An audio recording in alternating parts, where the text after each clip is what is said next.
जननीं शारदां देवीं रामकृष्णं जगद्गुरुं पादपद्मे तया स्मृत्वा প্রণমামি মুহুর্মুহু।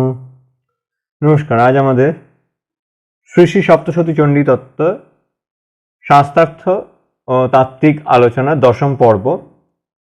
দেবী সূক্তের ৪র্থ নম্বর সূক্ত মন্ত্রটি এই ময়াশ অন্নমত্তীয় বিপশ্যতি প্রণীতি ইং শৃণুক্তম অমন্তো বামন্তো পক্ষ্যন্তি শ্রুধে শ্রুতশ্রুধিবং তে বদামি।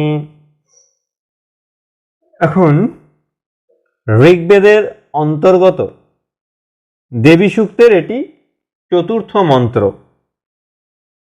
আমরা মনে রাখিব, আগে আলোচনা করেছিলাম যে দেবী সূক্তের এই ৮টা মন্ত্রেরই বক্তা কিন্তু সেই মহর্ষি অম্ভৃণ কন্যা ব্রহ্মবিদুষী বাকসিদ্ধা দেবী, ব্রহ্মজ্ঞানযুক্তা বাগদেবী সোহম ভাবে কথা করছেন। মায়া শো অন্নমত্তি, যে জীব অন্নাদি খাদ্যদ্রব্য ভক্ষণ করে সে জীব অন্নভোজন কার্য কার শক্তিতে নির্বাহ করতে পারে? আমারই শক্তিতে, পরমাত্মার শক্তিতে। ভোজন শক্তি রূপা আমি কৃপা না করলে কোনো জীবেরই ভোজন ক্রিয়া নিষ্পন্ন হয় না। স্থূল দেহ রক্ষা ও পুষ্টির জন্য আহারের প্রয়োজন।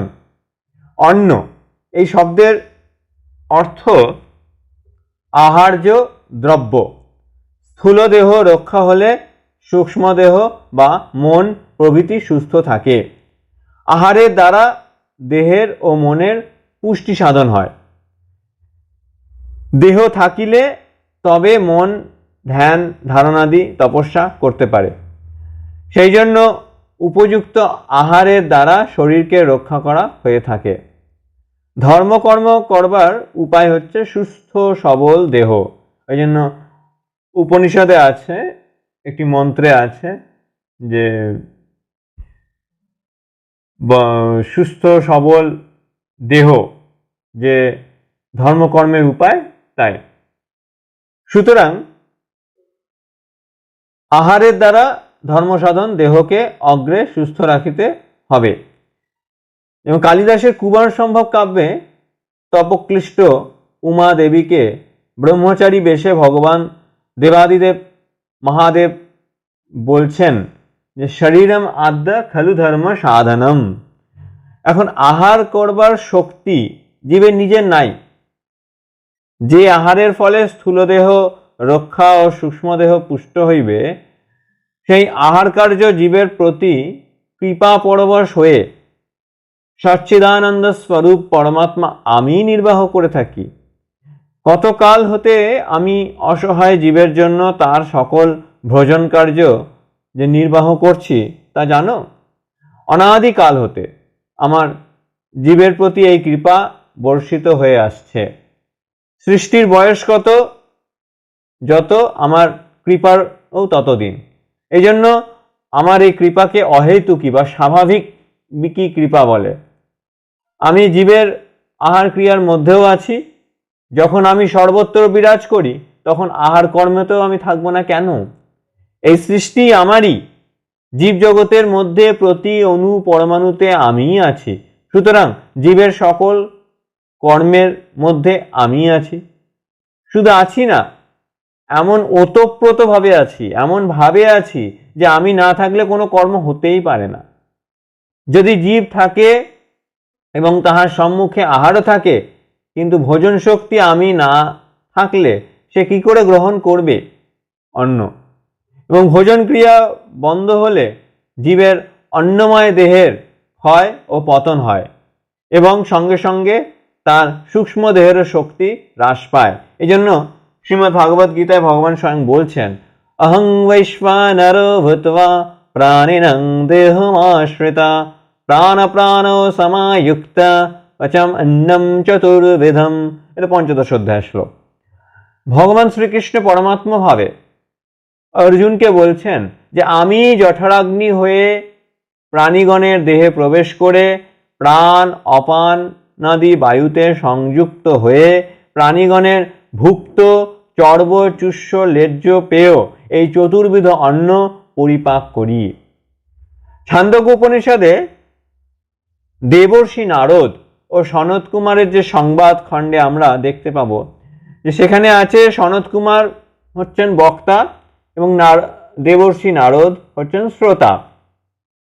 সনত কুমার বলছেন যে বল অপেক্ষা অন্নই শ্রেষ্ঠ, কারণ দেখা যায় কেউ যদি 10 রাত্রি ধরে কিছু না খায় তবে সে মরে যায়, যদিও বা বেঁচে থাকে তাহলে তার শক্তি না থাকায় গুরু বা আচার্যদের কাছে গিয়ে গমন করে তার দর্শন লাভ করতে পারে না, তাদের মুখ থেকে সেই উপদেশ শুনতে পারে না, এবং শুনলেও সেটা মনন করা, তাকে ধারণ করা, এই শক্তি সে হারায় বলে তাদের, সুতরাং তাহা চিন্তার দ্বারা হৃদয়ঙ্গম করে অনুষ্ঠান করবার সুযোগও পায় না বলে কোনো ফলও লাভ করতে পারে না। আর এই ব্যক্তি যদি ওই দীর্ঘ উপবাসের পর 4টি অন্ন ভক্ষণ করতে পায় তাহলে তার শরীরে বল পেলে সে আবার গুরু দর্শন লাভ করা, তার উপদেশ, তার বাণী শ্রবণ করা এবং সেই বাণী শ্রবণের পর তাকে মনন করা, তাকে হৃদয়ঙ্গম করা এবং তাকে অনুষ্ঠান করবার সুযোগ পায়, সুতরাং তার ফলও লাভ করে থাকে। অতএব অন্নকে ব্রহ্মজ্ঞানে উপাসনা করবে। ভগবান সনত কুমারের উক্ত এই কথাগুলো চিন্তা করলে অন্নকে ব্রহ্মজ্ঞানে আমরা দেখতে শিখব। অন্ন যদি ব্রহ্ম হন সেই অন্নকে ভোজন করবার শক্তি আর কার হবে? অন্ন ব্রহ্ম, ভোজনাদি শক্তিও ব্রহ্ম, কারণ সর্বং খলবিদং ব্রহ্ম তজ্জালিনীতি শান্তম উপাসিত, ছান্দোক্য উপনিষদে আছে। ব্রহ্ম হতেই এই সমস্ত উৎপন্ন হয়েছে, ব্রহ্মেতেই সমস্ত অবস্থান করছে এবং অন্তিমকালে ব্রহ্মেতেই সমস্ত লয়প্রাপ্ত হবে। অতএব আমরা যা কিছু দেখতে পাই এবং এগুলি বস্তুত ব্রহ্মভিন্ন কিছু নয়। এই জন্য যিনি উপাসক তিনি শান্তভাবে, অর্থাৎ কারো প্রতি বিদ্বেষ বা অনুরাগ ভাবাপন্ন না হয়ে উপাসনা করবেন। জীব যে আহার গ্রহণ করে, আমি অর্থাৎ পরমাত্মা প্রচ্ছন্নভাবে ভোজন শক্তি রূপে থাকে বলেই আমার শক্তিতে জীবের ভোজন কার্য সম্পন্ন হয়। কোনো কর্মেই জীবের কর্তৃত্ব নাই, আমি একমাত্র সমস্ত কর্মের কর্তা, আমি যন্ত্রী, জীব যন্ত্র মাত্র। যন্ত্রের কোনো কর্তৃত্ব কোনো কালেই থাকে না, যন্ত্রীর হাতে যন্ত্র কর্ম করে মাত্র, তাহাতে যন্ত্রের কোনো কৃতিত্ব নাই, যন্ত্রেরই সকল কৃতিত্ব। সেজন্য যন্ত্রী আসল কর্তা। অর্থাৎ বর্তমান প্রযুক্তিবিদ্যা আমরা মোবাইলকে সবকিছু ভাবি, আসলে মোবাইল নয়, যিনি মোবাইল আবিষ্কার করেছেন, যে দ্বারা মোবাইল পরিচালিত হচ্ছে, তিনিই অ্যাকচুয়ালি হচ্ছেন সব। কিন্তু আমরা মায়ার বশে মোবাইলের হাতে পুতুল হয়ে যায়। ভোজনে জনার্দন রূপে আমায় স্মরণ করলে জীবের ভোজন কর্ম আমি বিঘ্ন শূন্য করি। আহারে বসে জীব ভোজনে চে জনার্দন বলে, আমি যে ভোজন কর্মেতেও আছি এ কথা শাস্ত্রমুখে বা গুরুমুখে জীব শোনে। আমার শক্তি না পেলে জীব কিছু খেতেই পারে না। আমি যে সকলকে প্রতিপালন করি সেই জন্য আমার একটি নাম বিশ্বম্ভর। অন্ন আমি, ভক্ষক আমি, ভোজন শক্তিও আমি সব, এই আমারই লীলা। শ্রীমদ্ ভাগবত গীতাতে একটি শ্লোকে আছে, ওং ব্রহ্মার্পণং ব্রহ্মহবি ব্রহ্মাগ্নৌ ব্রহ্মণাহুতম ব্রহ্মৈব তেন গন্তব্যম ব্রহ্মকর্ম সমাধিনা।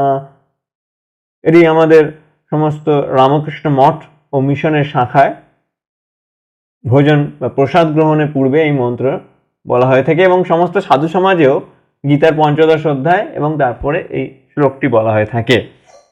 15দশ অধ্যায়েরই শ্লোক, 4র্থ অধ্যায় শ্লোক।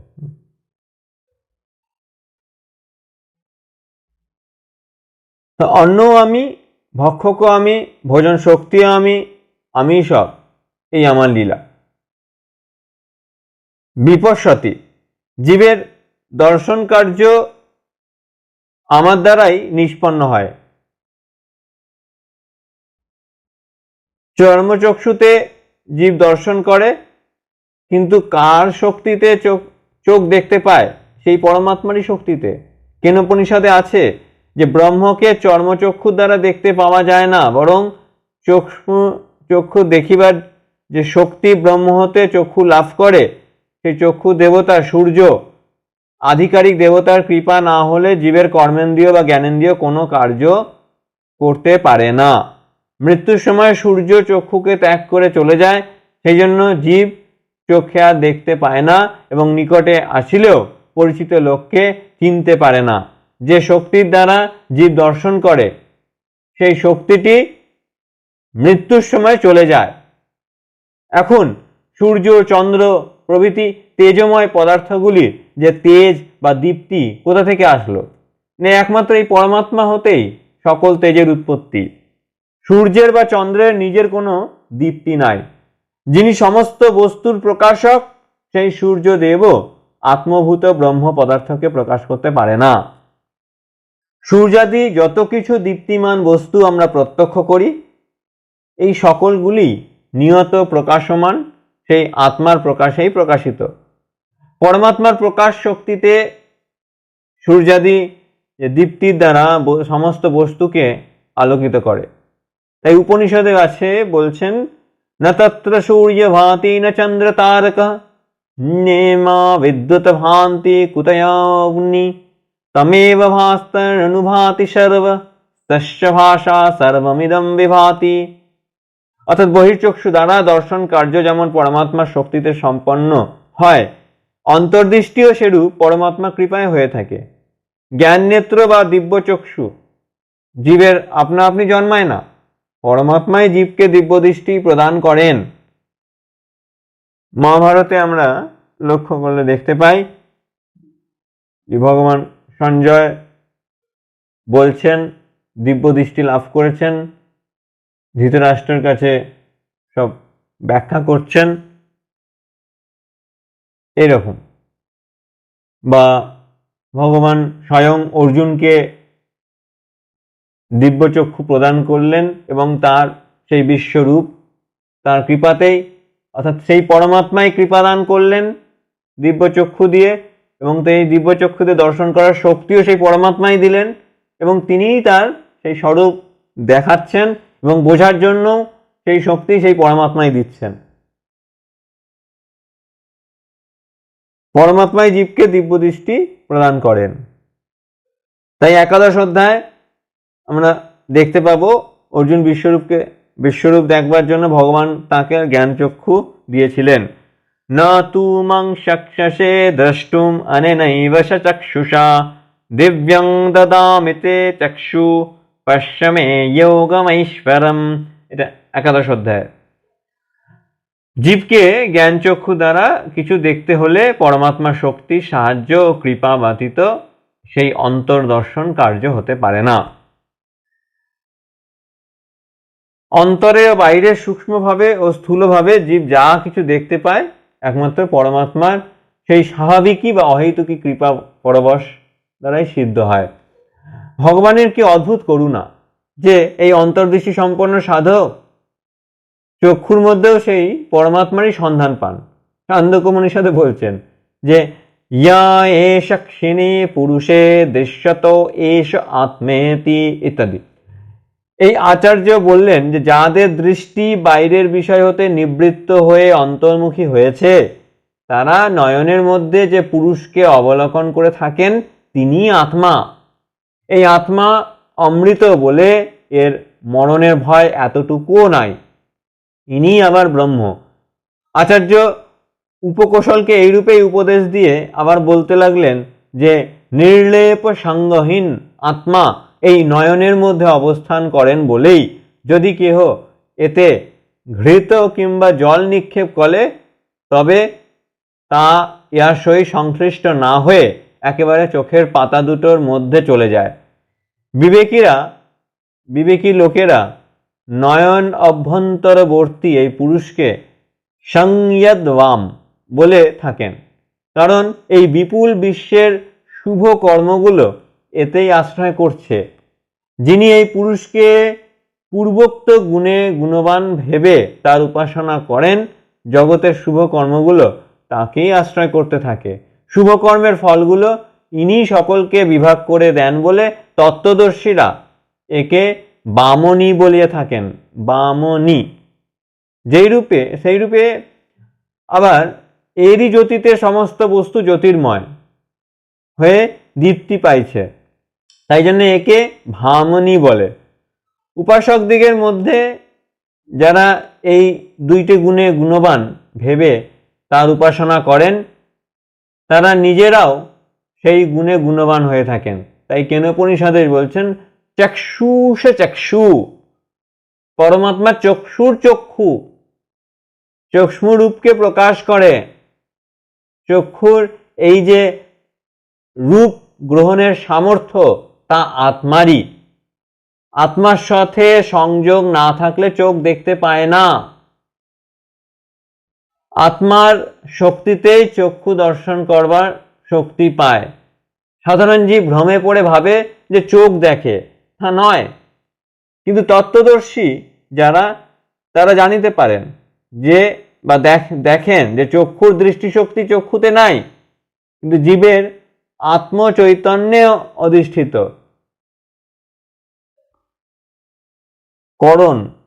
করণী এই রূপে।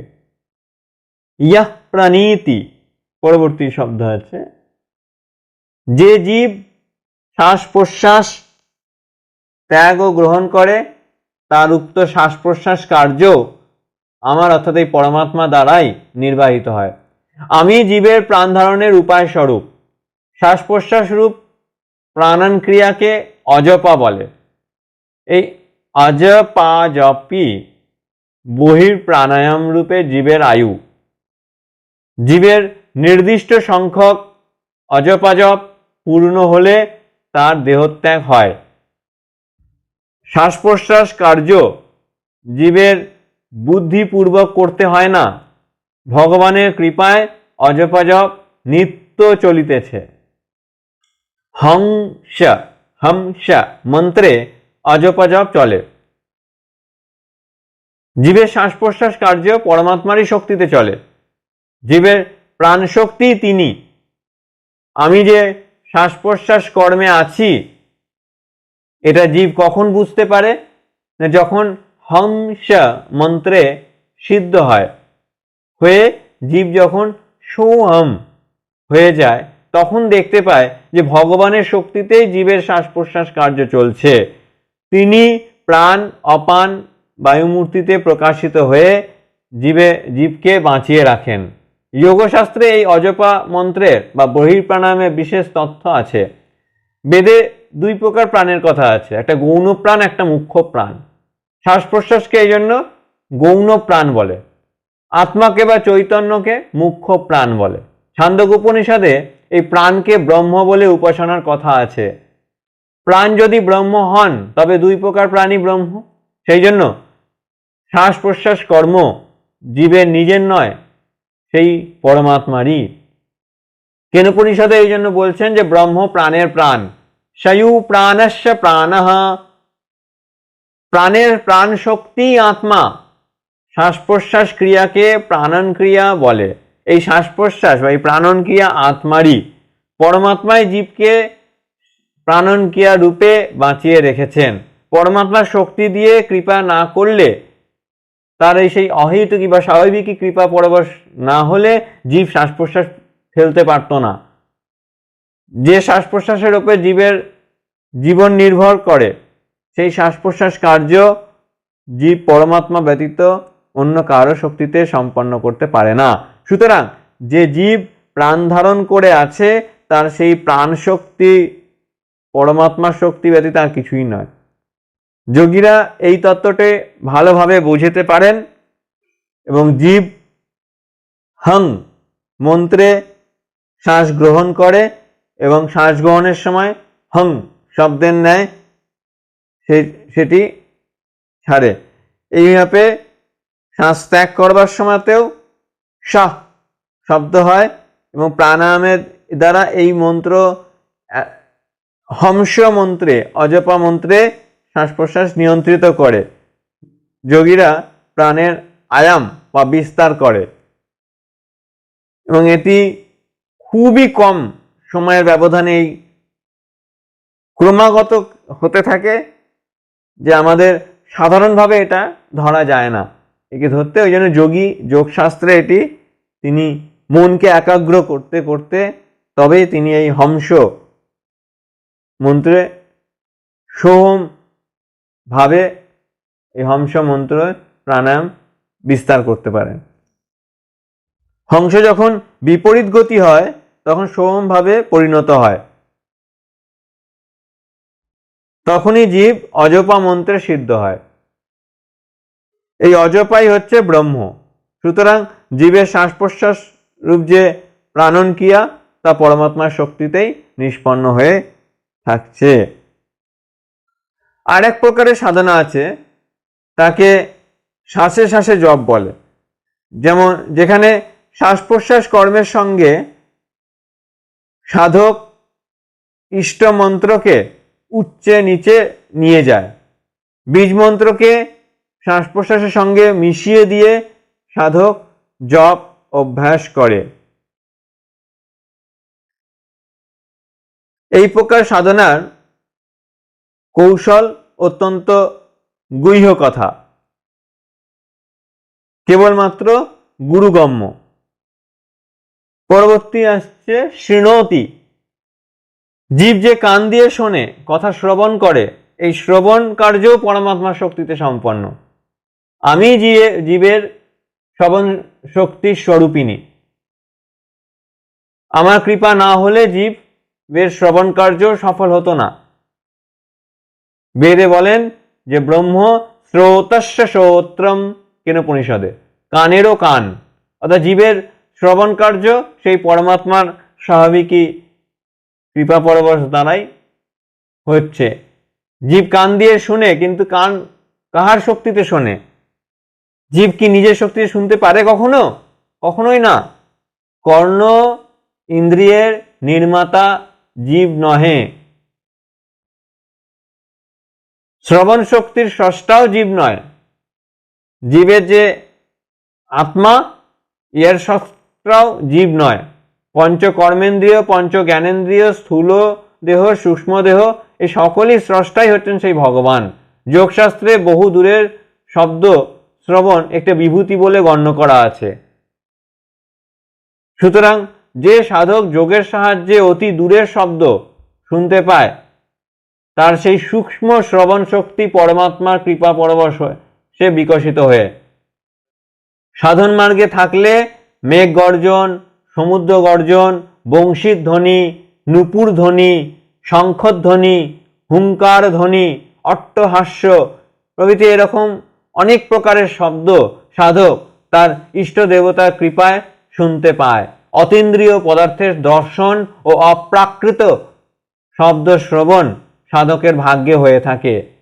কার কৃপায় সাধকের এই প্রকার সাধনার সিদ্ধি হয়? একমাত্র পরমাত্মার কৃপাতেই ও শক্তিতেই, যা অন্যের নিকট অসম্ভব। তার শরণাগত ভক্তের নিকট সম্ভব ও সহসাধ্য হয়ে থাকে। অমন্তব, যারা আমাকে অর্থাৎ পরমাত্মাকে এইরূপ ভাবে অর্থাৎ অন্তর্যামী রূপে না জানে, তারা সংসারে হীন ভাবাপন্ন হয়। আমার প্রকৃত তত্ত্ব যারা না জানে, তারা জীবের কোনো কর্মেই আমার অর্থাৎ পরমাত্মার শক্তির খেলা দেখতে পায় না। আমার বিষয়ে সম্যক জ্ঞান যাদের নাই, যারা আমার সর্বব্যাপিত্ব অনুভব করতে পারে না, যারা আমার সর্বশক্তিমত্তা সর্বত্র ধরতে পারে না বা বুঝতে চায় না, সে সকল অবিবেকী বা আত্মঘাতী, এদেরকে আত্মঘাতী বলছেন, আত্মঘাতী জীব সংসারে আমাকে অবমাননা বা উপেক্ষা করার জন্য সর্বপ্রকারে ক্ষীণতা প্রাপ্ত বা লাঞ্ছিত বা নিগৃহীত হয়ে থাকে। সত্যস্বরূপ পরমাত্মাকে যারা অজ্ঞানে ধরতে পারে না বা অহংকারের বশে আমাকে মিথ্যা মনে করে উড়িয়ে দেয়, তাদের বড়ই দুর্দশা হয়। আমরা মহাভারতে লক্ষ্য করলে দেখতে পাবো পরমাত্মা ভগবান স্বয়ং শ্রীকৃষ্ণ তার বিশ্বরূপ তিনি দুর্যোধনকে দেখারও শক্তি দিয়েছিলেন, কিন্তু দুর্যোধন তার মায়ার খেলা, তার জাদুগরি কৌশল রূপে ভ্রান্তি বশে তা অগ্রাহ্য করে, তার ফল পরিণতি মহাভারতে আছেই। ভগবান দেখিয়ে দিলেন দুর্যোধনকে একটি আমাদের সামনে রেখে যে এই রূপ হয়। আমার অস্তিত্ব অস্বীকার করলে জীবের অপরাধ হয়, তাতে তার সংসারে সকল কর্মের সিদ্ধির ব্যাঘাত হয়, ইহ পরলোকে অকল্যাণ হয়। অজ্ঞানের তুল্য পাপ আর কিছুই নয়। পাপ যদি হয় তাই অজ্ঞান, ভ্রান্তি, ভ্রম। আমার তত্ত্ব যে না জানে তা অপেক্ষা শোচনীয় জীব আর সংসারে নাই। জীব যে বারবার জন্ম মৃত্যুর যে শৃঙ্খলে আবদ্ধ যা ভোগ করছে তার একমাত্র কারণ আমাকে অমান্য করা, আমার স্বরূপটা না জানা, না জানার চেষ্টা করা। শ্রুদ্ধিবং, আত্মতত্ত্ব অপেক্ষা গুরুতত্ত্ব আর নাই। সুতরাং সেই তত্ত্বটার সম্যক রূপে হৃদয়ঙ্গম করতে হবে, নইলে করতে হলে শ্রোতাকে অত্যন্ত শ্রদ্ধার সাথে উপনিষদ শুনতে হয়। শ্রদ্ধা, ভক্তি এবং নিষ্ঠা বারবার বলছেন শাস্ত্রে, এই তিনটে একত্র হলে সাধক তার সাধন মার্গে উন্নীত হতে পারে। যেখানে শ্রদ্ধা নাই সেখানে উপদেশ পেলেও তার বস্তু লাভ হয় না। শ্রদ্ধা কথাটির কোনো ভাষান্তর হয় না, অন্যান্য সব শব্দেরই ভাষান্তর হয়। শ্রদ্ধা একটি সংস্কৃত শব্দ যার ভাষান্তর নাই, যা আবিবেশভূত। যেখানে আমরা কঠোপনিষদে পাই বালক নচিকেতার ভেতর শ্রদ্ধা আবিবেশভূত হলেন। সর্বশ্রেষ্ঠ তত্ত্বের কথা অনুভবে আনতে হলে অত্যন্ত শ্রদ্ধাযুক্ত হয়ে উপদেশ শ্রবণ করা প্রয়োজন। পরমাত্মা সেই জন্য বারবার বলছেন যে আমাকে অমান্য করিও না, আমাকে পূজা করো। আমাকে উপেক্ষা করলে তোমার বিপদ, তোমার ধ্বংস। আমাকে পূজা করলে আমার স্বরূপটি তোমার কাছে পূর্ণভাবে ফুটে উঠবে, আমার মাহাত্ম্য বুঝতে পারবে। আত্মতত্ত্বের বক্তা সেই ব্রহ্ম বিদুষী সিদ্ধা দেবী বাক বা মহামায়া বা স্বয়ং পরমাত্মা। সেই জন্য বিষয়ের গুরুত্ব এবং বক্তার গৌরব লক্ষ্য রেখেই শ্রোতাকে শ্রদ্ধাযুক্ত হতে তিনি আদেশ করছেন। শ্রোত্রস্য শ্রোত্রং মনসো মনো যদ্বাচ হ বাচং সয়ু প্রাণশ্চ প্রাণশ্চক্ষুষ চক্ষু ইন্দ্রিয়ানাম অধিষ্ঠাত্রী ভূতানাঞ্চ অখিলেষু ইয়া ভূতেষু সততং তস্मै ব্যাপ্তি দেব্যৈ নমো নমঃ। অর্থাৎ হে যিনি সকল প্রাণীতে চক্ষুরাদি ইন্দ্রিয় সমূহের কৃতি অপপ্রভৃতি পঞ্চভূতের অধিষ্ঠাত্রী রূপে সতত বিরাজমানা সেই ব্যাপ্তি দেবীকে অর্থাৎ বিশ্বব্যাপিনী ব্রহ্মশক্তিতে পুনঃ পুনঃ প্রণাম করি। হে বিশ্রুত সখে, সায়নাচার্য বলছেন, শ্রুতে যেতে আছে যে হে বিশ্রুত সখে, জীবাত্মাকে এখানে সখা রূপে উল্লেখ করা হয়েছে। জীবাত্মা ও পরমাত্মা যেন পরস্পর সখ্যভাবাপন্ন দুটো পক্ষী। শ্রুতিতে এই রূপে এখানে আছে উক্ত যে দ্বাসু পরনা সয়ুজা সখায়া সমানং বৃক্ষং পরিসজাতে, ঋগ্বেদে আছে এবং মুণ্ডকোপনিষদেও আছে এই একই মন্ত্র। দুই পরস্পর সংযুক্ত সখ্যভাবাপন্ন পক্ষী একই বৃক্ষ আশ্রয় করে আছেন। আমরা যেন শ্রী শ্রী চণ্ডীর কৃপায় তাহার আদেশ মতো শ্রদ্ধাযুক্ত হতে পারি। ওম শান্তি শান্তি শান্তি। হরি ওম তৎসৎ। শ্রীরামকৃষ্ণার্পণমস্তু। আজ এই পর্যন্ত।